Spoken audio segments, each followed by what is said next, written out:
മലപ്പുറം രണ്ടത്താണിയിൽ ഭർതൃവീട്ടിൽ ആത്മഹത്യാശ്രമം നടത്തി ചികിത്സയിലായിരുന്ന യുവതി മരിച്ച സംഭവത്തിൽ ഗുരുതര ആരോപണവുമായി കുടുംബം രംഗത്ത്. സ്ത്രീധനത്തിന്റെ പേരിൽ സഫാനയെ ഭർത്താവും വീട്ടുകാരും നിരന്തരം പീഡിപ്പിച്ചതായി ബന്ധുക്കൾ ആരോപിച്ചു. കോഴിക്കോട് മെഡിക്കൽ കോളേജ് ആശുപത്രിയിൽ ചികിത്സയിലിരിക്കെയാണ് യുവതി മരിച്ചത്. സംഭവത്തിൽ ഭർത്താവ് അർഷാദ് അലിയെ കാടാമ്പുഴ പോലീസ് അറസ്റ്റ് ചെയ്തു.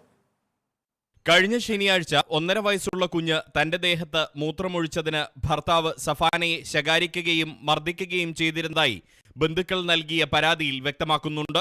ഇതിലുള്ള വിഷമം മൂലമാണ് യുവതി ആത്മഹത്യയ്ക്ക് ശ്രമിച്ചതെന്ന് ബന്ധുക്കൾ പറയുന്നു. തുടർന്ന് സ്വകാര്യ ആശുപത്രിയിലും പിന്നീട് കോഴിക്കോട് മെഡിക്കൽ കോളേജിലും ചികിത്സയിലായിരുന്ന സഫാന വെള്ളിയാഴ്ച രാത്രിയാണ് മരിച്ചത്.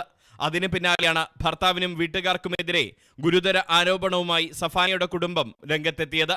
കൂടുതൽ സ്വർണം സ്ത്രീധനമായി ആവശ്യപ്പെട്ട് ഭർത്താവും ഭർത്തൃമാതാവും ചേർന്ന് സഫാനയെ നിരന്തരം മാനസിക പീഡനത്തിന് ഇരയാക്കുകയും ശാരീരികോപദ്രവം ഏൽപ്പിക്കുകയും ചെയ്തിരുന്നതായി ബന്ധുവായ മുഹമ്മദ് കുഞ്ഞാൻ കേരള വിഷൻ ന്യൂസിനോട് പറഞ്ഞു. ഇതിന് പ്രകലെ ഭർത്താവിൻ്റെ ഉമ്മയാണ് പീഡനത്തിന് വേണ്ടി, സ്വർണത്തിന് വേണ്ടി പീഡിപ്പിക്കുകയാണ്. സ്വർണം കൊടുത്തില്ല, പിടിച്ചില്ല, കുട്ടിൻ്റെ 40 പണ്ടം കൊടുത്തില്ല, നിങ്ങൾ അത്ര തരം താന്ന ആളാണ്, പറ്റ ചവിട്ടി താത്താണ്, നിങ്ങൾ അങ്ങത്തോലാണ്, നിങ്ങൾ ഇങ്ങത്തോലാണ് എന്നോട് വളരെ വളരെ മോശപ്പെട്ട അഭിപ്രായമാണ് പറയുന്നത് ഈ കുട്ടീനെ കുറിച്ച്. ഞങ്ങളൊന്നും അറിയില്ല, ഞങ്ങൾക്ക് ഒന്ന് കെട്ടിച്ച് തീർത്തല്ല, ഇനി വീണ്ടും ഒരു പ്രശ്നം നമ്മളെ കാരണം കൊണ്ട് ഈ കുട്ടീൻ്റെ കാരണം ആവുമെന്ന് കരുതിയിട്ട് ഞങ്ങളൊന്നും പറയാത്ത കുറേ സഹിച്ചു വന്നു. അവൻ തെറ്റി വരും, കുറച്ച് കഴിഞ്ഞാൽ ആ കുട്ടി പോവും, പിന്നെ രണ്ടാമതും കൊണ്ടുവരും, പിന്നെയും പോവും. അവസാന ഘട്ടത്തിൽ ഈ കുട്ടി അവസാനത്തിൽ തീരുമാനം എടുത്താണ് പറയുന്നത്.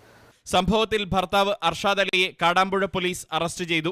മരണത്തെക്കുറിച്ച് വിശദമായ അന്വേഷണം നടത്തുമെന്ന് പോലീസ് അറിയിച്ചു.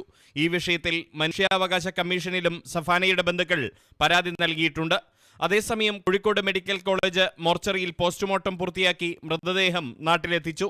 തുടർന്ന് സന്ധ്യയോടെ വെട്ടിച്ചിറ ജുമാ മസ്ജിദ് ഖബർസ്ഥാനിൽ കബറടക്കി.